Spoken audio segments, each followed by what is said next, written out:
As people watch my videos on how to make primitive bows and arrows, a very common question I get is how do you make a primitive bowstring?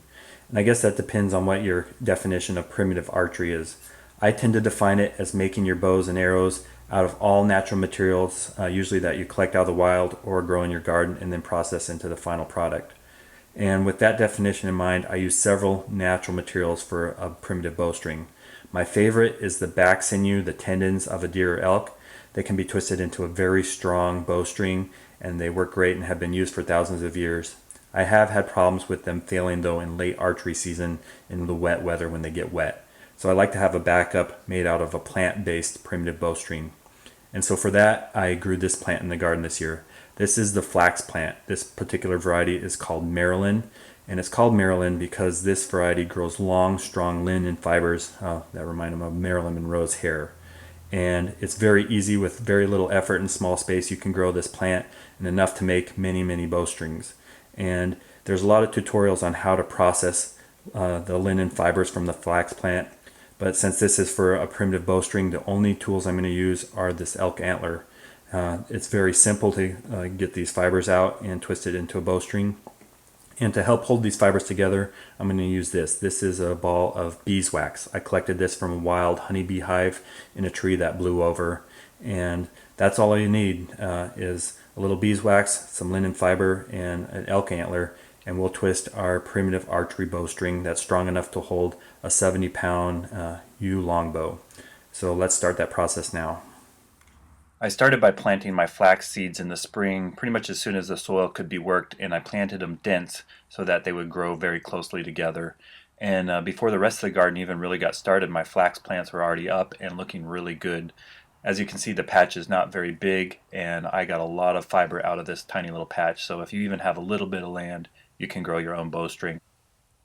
I monitored how the plants were growing and was looking at how they were forming the seed pods.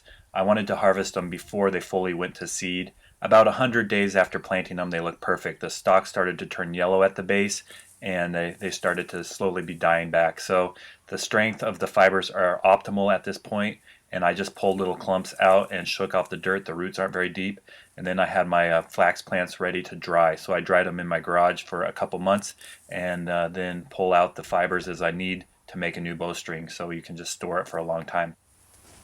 I'm ready to start getting the fibers out of these flax plants after they've been dried to get the linen. And the first thing I do is I just run my fingers down and strip off all the little leaves and use my fingers to tear off the tops here, and the bottoms, the stem at the base is pretty stiff, so I just kind of work those off, and those come right off too. You can start to see the flax fibers are teased out here, and those flax fibers run along the outside of this stalk, and there's kind of a pithy, almost woody center. I just run it along this elk antler. I just sit there and run it like this, and what that does is break up that stem, and those flax fibers bend around the antler, but the pithy stem does not. It kind of breaks up. So you're able to really quickly run out, and you'll see those fibers start to separate themselves. And then I just use my fingernail, run it over it, pull that pith off on both sides here, and I got the flax fibers. That's all I need. This is incredibly strong. As soon as you give it one little twist and pull, I can't break it with my hands. I mean, this is strong plant fiber, and we'll collect those together to make our bowstring. I was just going to show you real quick up close what I'm doing with these plant fibers. You don't have to use an antler. You can use a stick or anything firm, but all you have to do is bend that stalk of the flax right around something hard and break up that pith. And I just go back and forth both ways. You can trade it up on directions, and that seems to help.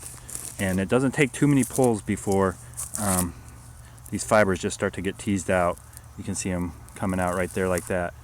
And you just run your fingernail over it a couple times to get off that little pith, and you got some strong material for making a bowstring. There we go. That is some great material. It's so strong. Now that we have our linen fibers separated, we're ready to start twisting them into our bowstring. On their own, these linen fibers are only 2 to 3 feet in length, which is pretty long for plant fibers. But as we twist them together, we'll be able to make this bowstring whatever length we need for a longbow. The first step is to take small groups of these fibers, and we're going to be making some thread by running it over the beeswax. And as the beeswax coats these fibers, they stick together and really turn into a nice thin thread that doesn't fray. So I'll be making quite a few little clumps of this waxed linen thread. What I'm going to do is just lay out my different strands, and I'm going to stagger them on both ends so that the ends of these groups of fibers aren't all meeting at the same point, and that will provide strength in our total bowstring. Now what I do is I take this clump of fibers together, and I want to make sure this is about the diameter I want for my final bowstring, which it looks pretty good. And so what I'm going to do is take a group like this, and I'm going to make my first loop. So this is what I'm looking for on my knock. This is the start of the bowstring, and I want it to be, just from trial and error of making quite a few of these, I want it to be about that big around. And as I twist it together, I want to make sure it's twisted pretty tight. I'm going to cross it over on itself here, and I'm going to take one of these clumps of strings and just hold everything together by wrapping that joint right there. I usually give it 2 to 3 good wraps, and I'll even go on the inside here.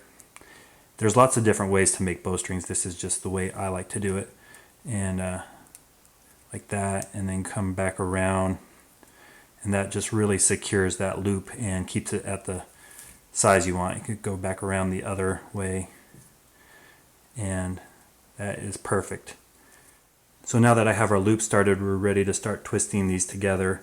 And what I like to do is take fibers from this side and fibers from this side, kind of tease them out, and then twist them on themselves. And that will give you a really strong bond there that won't come loose or lengthen your bowstring as it's under pressure and tension from the pulling back the bow. So you can just kind of work these out and twist those together, and do that several times with different groups. So one from this side, tease them out, pull it over, tease them out from here, and twist those together, and you're going to have an incredibly strong bowstring here. It never hurts to get more beeswax on the string as you're doing this too, so feel free to rub that beeswax all along the fibers. Now that we have all our fibers twisted together as individual strands, we're going to want to put a twist in it that will bring the whole thing together and make one good sized bowstring. And we're going to continue twisting the length of the bowstring like this. And because these were only 2 to 3 feet in length, we're going to run out of fibers here at the end. And so before you get there, well before you get there, you're going to want to start adding new fibers and laying those in here. Start by adding new fibers and twisting them into small individual groups.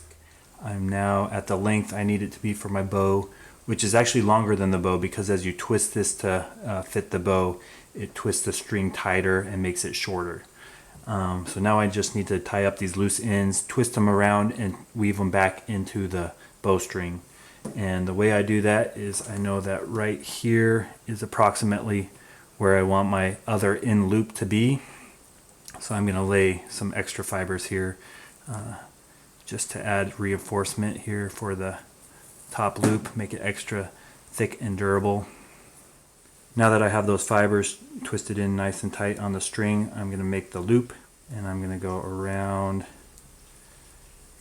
and then go inside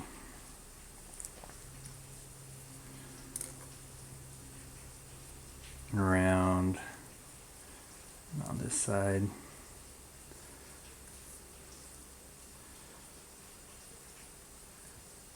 And that should hold the loop in place there.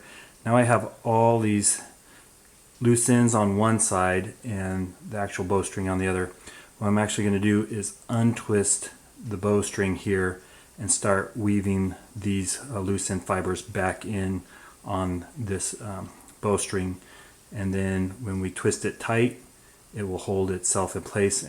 I finished twisting in all those loose ends back in on itself, and I'm just twisting in the last few fibers.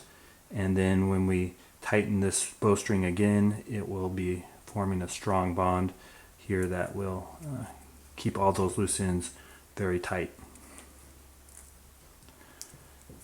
So now that's not going anywhere, that's going to hold itself. We got both loops in and got it at the correct length, so now we're ready to go try it out. We have our bowstring we just made here and we're ready to put it on our bow.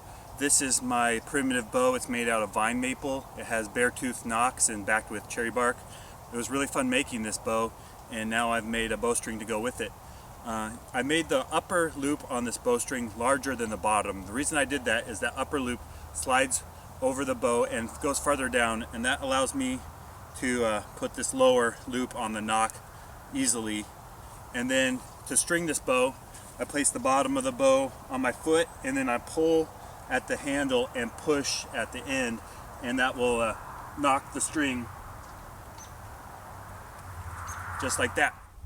Here's our linen bowstring here on the nocks of the bow. There's that bare tooth nock, and this is the arrow I'm going to be using. So I'm just going to slide this right onto the string and then be shooting it.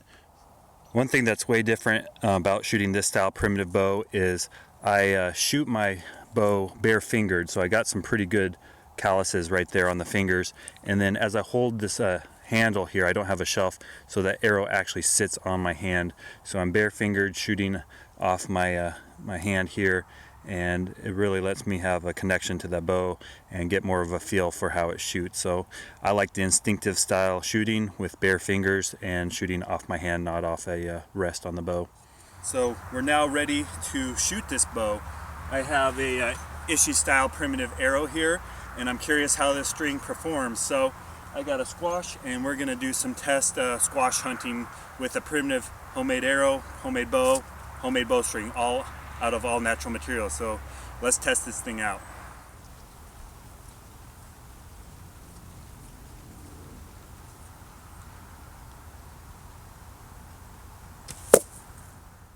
I'm really happy with how my linen fiber bowstring performs, and I'm ready to go hunting with my homemade all natural primitive archery equipment.